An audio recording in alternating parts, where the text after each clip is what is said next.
Hello guys, இந்த வீடியோல நம்ம exercise 62 தான் பார்க்க போறோம். இங்க என்ன கொடுத்திருக்காங்கன்னா 31st March 2025க்கு மிஸ்டர் சசிகாந்தோட அவரோட இன்கம்கான பர்டிகுலர்ஸ் கொடுத்திருக்காங்களாம். salary ரிசீவ் பண்ணிருக்காரு இந்தியால 60,000. அதுக்கப்புறமா ஜெர்மனில இருக்கக்கூடிய பிசினஸ்ல இருந்து ப்ராஃபிட் earn பண்ணிருக்காரு. ஆனா ரிசீவ் பண்ணது இந்தியால 15,000. நெக்ஸ்ட் பாகிஸ்தான்ல இருக்க ஹவுஸ் ப்ராப்பர்ட்டில இருந்து இன்கம் earn பண்ணிருக்காரு. அத பேங்க்லயும் டெபாசிட் பண்ணிருக்காரு, அங்கே 12,000. நெக்ஸ்ட் பங்களாதேஷ்ல இருக்கக்கூடிய பிசினஸ்ல இருந்து ப்ராஃபிட் earn பண்ணிருக்காரு.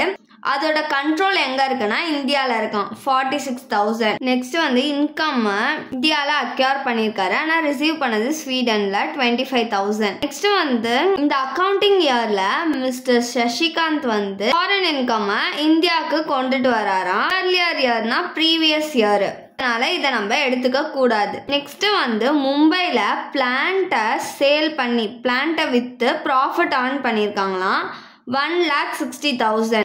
50% ரிசீவ்ட் இன் பேங்காக். இதை நம்ம எடுத்துக்க கூடாது, ஏன்னா பேங்காக்ல தான் ரிசீவ் பண்ணியிருக்காங்க. இதுவே இந்தியாவில் ரிசீவ் பண்ணியிருந்தா மட்டும் தான் நம்ம எடுத்துக்கணும். நெக்ஸ்ட் ஜப்பான் டெவலப்மெண்ட் பாண்ட்ஸ்ல இருந்து இன்ட்ரெஸ்ட் earn பண்ணியிருக்காங்களாம். அதுல 60% இந்தியாவில் ரிசீவ் பண்ணியிருக்காங்களாம் 1 lakh. இப்போ அவரோட டோட்டல் இன்கம் கால்குலேட் பண்ண சொல்றாங்க. அவர் ரெசிடென்ட், அதுக்கப்புறம் நாட் ஆர்டினர்லி ரெசிடென்ட், அதுக்கப்புறம் non resident. Particulars resident, not ordinarily resident, non resident. ரெசிடென்ட்டை பொறுத்த வரைக்கும் எது வந்தாலும் டாக்ஸபிள், பாஸ்ட் அன்டாக்ஸ்டு, அதுக்கப்புறம் ப்ராஃபிட் ஃபார்ம்ல earn பண்ணியிருந்தாங்கன்னா, அதுக்கப்புறம் agricultural income in India, next previous இயர்ல ஏதாச்சும் இன்கம் earn பண்ணியிருந்தாங்கன்னா, இந்த 4 விஷயம் வந்தா மட்டும் ரெசிடென்ட்டுக்கு நாட் டாக்ஸபிள். மற்ற எது வந்தாலும் ரெசிடென்ட்டுக்கு டாக்ஸபிள். நெக்ஸ்ட் நாட் ஆர்டினர்லி ரெசிடென்ட்டுக்கு எப்போல்லாம் டாக்ஸபிள்னா earned in India, received in India, accrued in India, அதுக்கப்புறமா டிவிடெண்ட் இன் இந்தியன் கம்பெனிஸ், பிசினஸோட கண்ட்ரோல் இந்தியால இருந்துச்சுன்னா, இந்த 5 வந்துச்சுன்னா நாட் ஆர்டினர்லி ரெசிடென்ட்டுக்கு டாக்ஸபிள். நான் ரெசிடென்ட்டுக்கு எப்போலாம் டாக்ஸபிள்னா received in India, accrued in India, earned in India, அதுக்கப்புறமா dividend in Indian companies.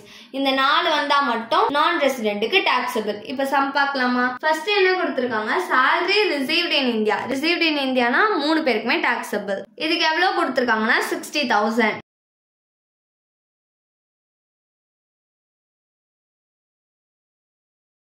Next ஜெர்மனில இருக்க பிசினஸ்ல இருந்து ப்ராஃபிட் earn பண்ணிருக்காங்களாம். ஆனா ரிசீவ் பண்ணது India. Received in India, earned in India, accrued in இந்தியான்னு வார்த்தை வந்தாலே 3 பேருக்குமே டாக்ஸபிள் தான். இதுக்கு எவ்வளவு அமௌண்ட் கொடுத்திருக்காங்கன்னா 15,000.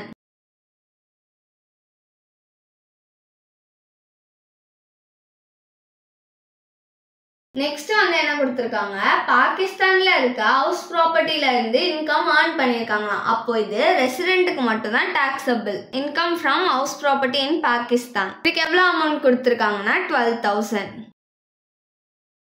இது ரெண்டுத்துக்கும் ஐஃபன் போட்டுக்கலாம். நெக்ஸ்ட் என்ன கொடுத்திருக்காங்க, அக்யூர்ட் இன் இந்தியான்னு இருக்கா, அப்போ இது 3 பேருக்குமே டாக்ஸபிள். இதுக்கு எவ்வளவு அமௌண்ட் கொடுத்திருக்காங்கன்னா 25,000.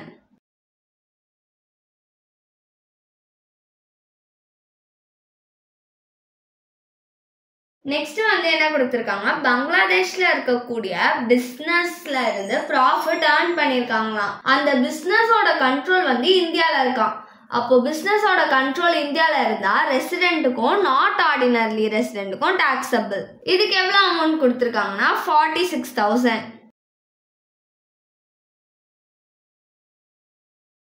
நான் ரெசிடென்ட்டுக்கு ஐஃபன் போட்டுக்கலாம். மும்பைல இருக்கக்கூடிய பிளான்ட்டை வித்து ப்ராஃபிட் earn பண்ணிருக்காங்கன்னா 1,60,000. மும்பைன்றது நம்ம இந்தியால தானே இருக்கு, அப்போ இந்தியால ப்ராஃபிட்டை earn பண்ணிருக்காங்க.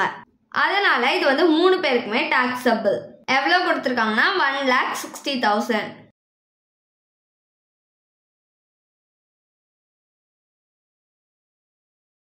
நெக்ஸ்ட் என்ன கொடுத்திருக்காங்க, ஜப்பான் டெவலப்மெண்ட் பாண்ட்ஸ்ல இருந்து இன்ட்ரெஸ்ட் earn பண்ணிருக்காங்க. எவ்வளவுனா 1 lakh.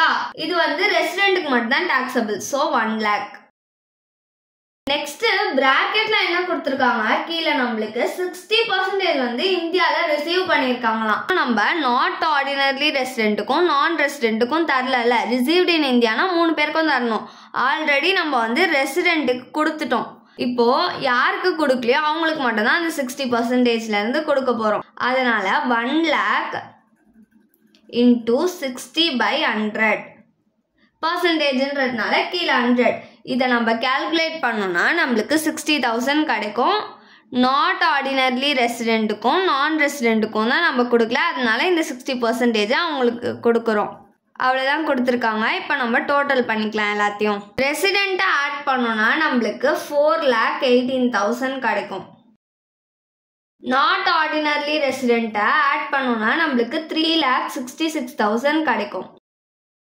நெக்ஸ்ட் நான் ரெசிடென்ட் ஆட் பண்ணோன்னா 3,20,000 கிடைக்கும்.